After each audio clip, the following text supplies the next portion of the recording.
वसंत जो ऋतु आपने अभी कहा, ये बाहर का मौसम है ना?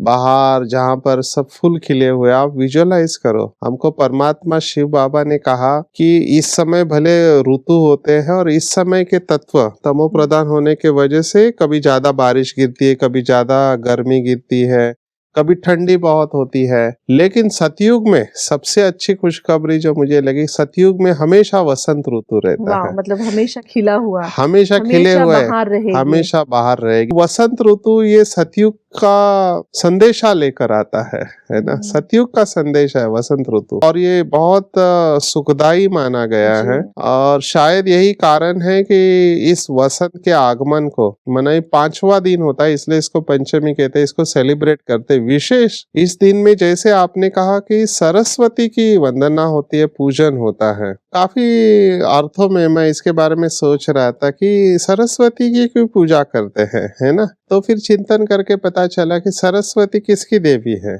ज्ञान की देवी है ना?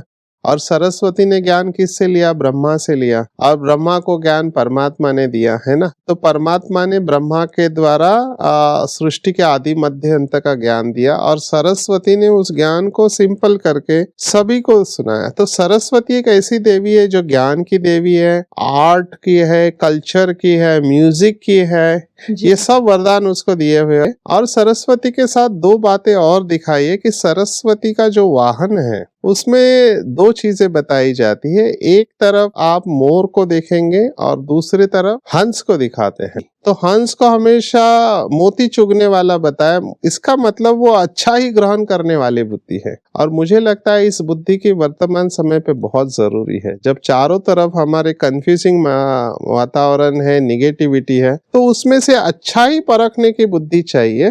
तो सरस्वती का वरदान होता है तो ये होता है। और दूसरी तरफ मोर दिखाया है, तो मोर की बहुत सारी विशेषता है। मोर को पवित्रता के साथ भी जोड़ा जाता है, जो सफेद कलर है। लेकिन मोर की और एक विशेषता है कि मोर थोड़ा सा ना इम्बैलेंस होता है। कभी जब खुश होता है तो नाचता है, और जब दुखी होता है तो उसके आंसू भी बहुत निकलते हैं।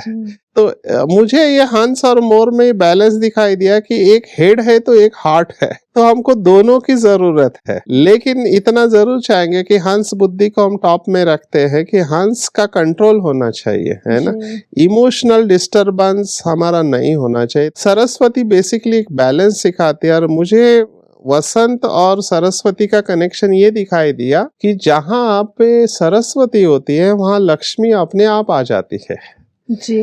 तो मैंने देखा कि लक्ष्मी का आह्वान हम दिवाली के वक्त करते हैं, तो लक्ष्मी पूजन का दिन होता है स्पेशल जी। नवरात्रि के वक्त हम दुर्गा की पूजा करते हैं, तो इनका स्पेशल डे दिया हुआ है। तो दिवाली गया, नवरात्रि गया, अभी रहा फिर बसंत पंचमी, है ना? तो सरस्वती को बसंत पंचमी के साथ इसलिए जुड़ा है कि जहाँ पे ज्ञान है, ज्ञान की शक्ति है, वह अपने आप भरपूरता आ जाती है। तो उसमें भी सीक्वेंस को हम जोड़ सकते हैं ना? जब ज्ञान के आधार पर शक्ति है और शक्ति और ज्ञान के आधार पर धन है ना? तो इसी सीक्वेंस में हम सबसे पहले ज्ञान की पूजा होती है, सरस्वती जी के रूप में ज्ञान को पूजा जाता है, या ज्ञान की शक्ति को इन्वोक किया जाता है। फिर शक्ति, आपके पास पावर भी चाहिए उसको धारण करने के लिए, और फिर ये दोनों हैं तो धन आएगा। तो लास्ट में दिवाली है।